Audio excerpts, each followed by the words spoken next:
Hey VC, how's it going? Right, okay, I just want to do a best of the year video basically. So this is my 5 favourite reissues or archival releases from 2020. Yeah, see what you think. But before I get into that, yeah, a couple of reissued 45s that have come out quite recently actually I just want to show. So this is a band called Bossa Electrica. Now, this 45, I think came out back in September time. I didn't know anything about the group at all. So I just came across it on a website, but yeah, apparently both tracks featured on an album that came out about 10 years ago. But the reason why I picked it up was because of the B-side, which is a version of Everybody Loves the Sunshine by Reissues, and it's a cracking version. It's got a real sort of Brazilian vibe going on. Lovely stuff. I say I'll do a quick sample of it at the end of the video, but I'm not sure how easy this will be to get hold of now. I think it was only 500 copies, but if you can get hold of a copy, I definitely recommend it. And just one other 45, just very quickly. This is something that's been on my want list for a number of years now. This is a band called Sons of the Kingdom. It's a lovely double-sider, modernisation, and a track called Hey There. Now, originals of this go for 200 or 300 quid, but this has just been put out by this label PMD, which stands for Pressure Makes Diamonds. Didn't know anything about the label, but yeah, a really nice reissue. Now, the band themselves, I think the track was recorded probably late 70s. It's a group of African-American musicians, I think from Chicago. I might be wrong, but I think they're from Chicago. But they travelled over to Israel in the mid-70s and set up a small community there, community of musicians. And they cut a couple of 45s, of which this is one. And it's just a funk gem. Yeah, really pleased to get a copy of this at long last. You can still get it. I say it only came out a few weeks ago. Probably get it for about a tenner, but definitely recommend that. And I'll do a sample of that at the end of the video as well. So cool. Right, okay. Onto the album. So this came out for the Black Friday record store day. This is Sharon Jones and the Dap Kings, and just dropped in to see what condition my rendition was in. And it's basically a covers album. It's a compilation of all of the cover versions that the band recorded. So some were included on their albums, some were one-off singles, but there's also tracks that they did for compilation albums or some that they recorded for adverts, stuff like that. So yeah, it's really well done. It plays really well as an album. Some obvious choices like Signed, Sealed, Delivered, I'm Yours, Rescue Me by Fontella Bass. But yeah, there's a couple of nice covers. They do a version of Prince's Take Me With You, which I hadn't heard before. But the highlight for me, and it came out on a compilation album going back about 10 years ago now, called Dark Is the Night, which was done for an AIDS charity. And it's a version of Inspiration Information by Shuggie Otis. Now, if you haven't heard it, so, it's lovely stuff. I think it's better than Shuggie Otis' version. I'll do a brief needle drop of it at the end of the video, but see what you think. But I often have a problem with this sort of retro soul vibe that's going around at the moment. It's been going for several years now. A lot of the bands are great live, but I don't think the sound necessarily translates to vinyl. But Sharon Jones and the Dap Kings just did it right. The production was always fantastic. Great band, and of course, Sharon Jones had a great voice. She had a real presence both live and on vinyl. Yeah, can't recommend their records enough, but this is a great compilation, definitely worth picking up. Right then, a few months ago now, Honest John's put out a collection of gospel music, originally recorded for the Savoy label, and they put it out as 3 separate LPs. So this is each of them double albums, sorry. So this is the first one, music from 1954 to 1966, A Stranger I May Be.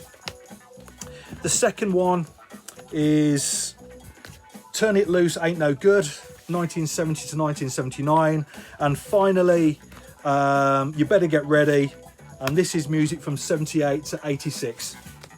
Now, all of them sound fantastic. The music itself is faultless. It's a real mixture of that, that sort of fire and brimstone gospel music delivered from the pulpit. And there's some really nice funk music on there as well. It's so well done.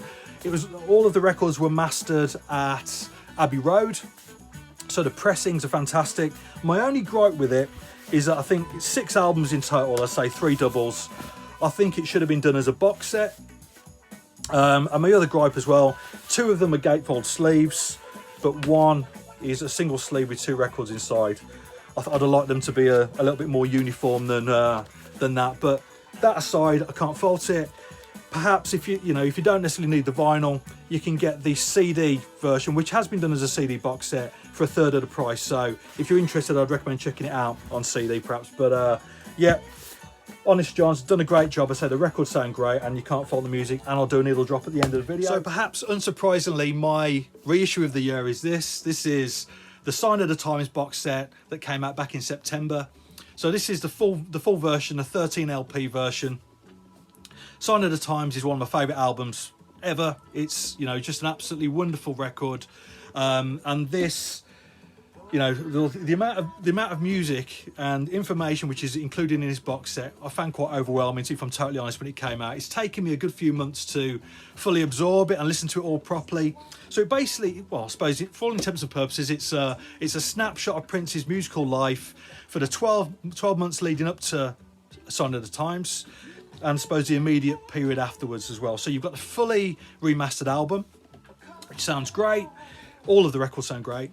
You've got all of the B-sides, remixes, all the tracks that came out on the 12-inch singles that came out on the back of the album. But there's also around 50 unreleased tracks. And you've also got a full gig split over 3 LPs. There's also a live DVD as well. And this beautiful book with lots of great pictures and interviews with people associated with the album. So, I mean, just the amount of music in it, it was quite overwhelming. As I say, you know, it took me a long time to fully listen to everything. Yeah, I mean, say the number of songs in it basically meant that Prince was fully writing, arranging, recording and producing the track every 5 days or so during the course of this year. You know, and we're not talking about a guy sitting around on an acoustic guitar coming up with bits of song ideas. These are full songs that could be released in their own right. Obviously, that's, you know, how prolific he was became a problem later on in the 90s. That's why he fell out with Warner's. And to be perfectly honest, you know, when he had that freedom where he could just put out what he was, you know, it was clear that he couldn't quite see the wood for the trees with the amount of music that he was making. It wasn't all good that he was putting out. But, you know, the standard of the work in this box set is excellent. I can't recommend it enough. And I think more than anything, the live album that's included, I say it's split over 3 LPs.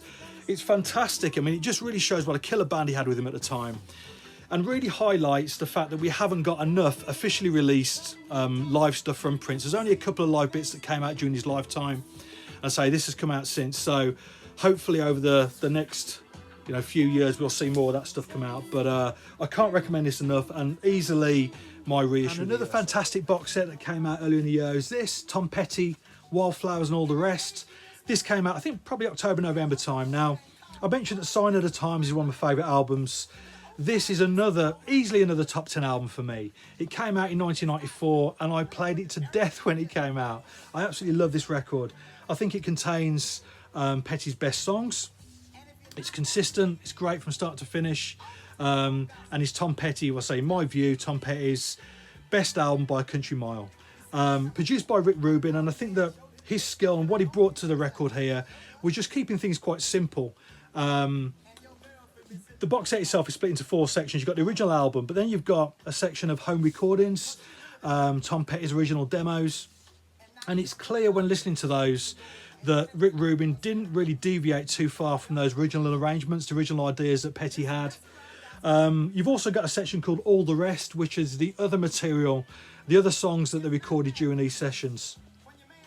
Many of those songs were later used on the next album, the She's the One soundtrack, which, you know, later on in his life, Tom Petty turned his back on that record and the film that accompanied it as well, the Ed Burns film.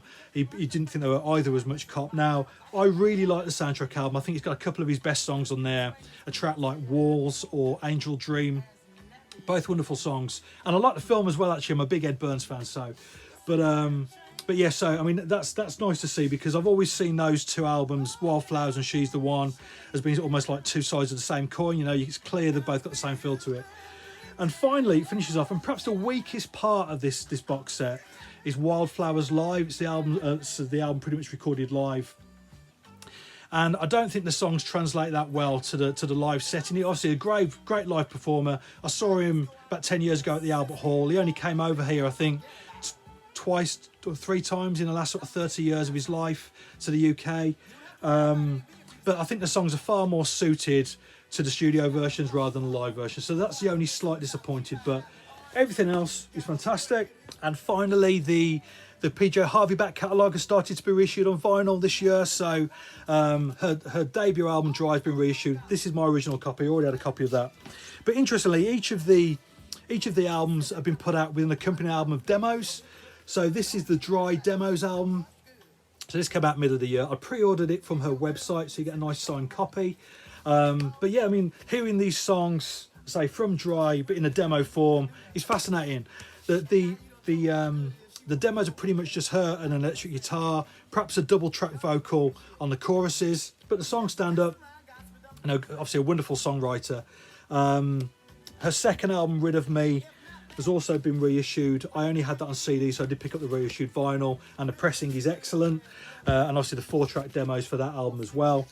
Now, interestingly, I've just read an interview with Elvis Costello, who basically described this album as being the second worst produced album of all time. Basically saying he much preferred this, and this was one of his favourite records, compared to the studio version, the fully produced version, which was produced by Steve Albini. He basically making the point that Albini made a right balls of it. The only albums have a worse production job than this. He stated as being Darkness on the Edge of Town, the Jimmy Iovine produced Springsteen record, which does sound like it was produced in the shoebox, but this, so very nice pressing. Obviously these are going to keep coming out, and I'll continue to buy the reissues and the demo albums of the albums that I don't already have on vinyl, but really nice stuff, and can't recommend those enough. So cheers.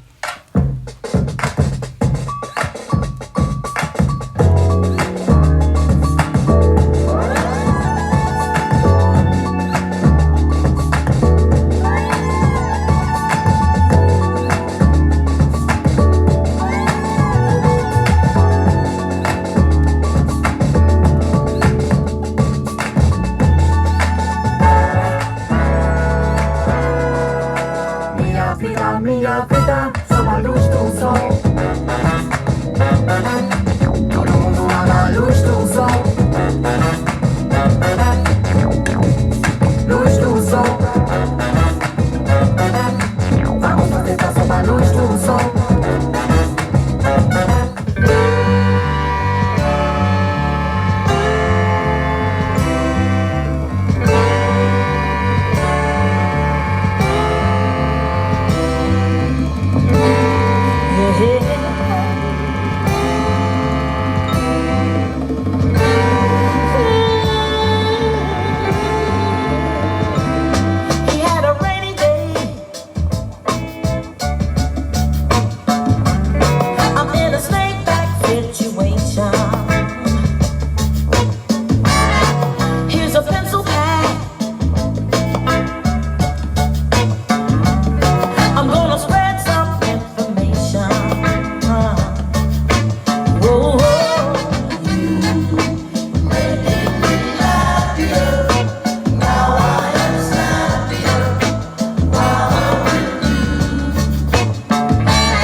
tower in the sky. What kind of people desire to live so high? Tower of Babel and everybody's confused. I think I'll stay on the ground. One level house is all I use. People are dying from fires in the sky. Fireman, please save my baby. Sorry, lady, my ladder don't go that high.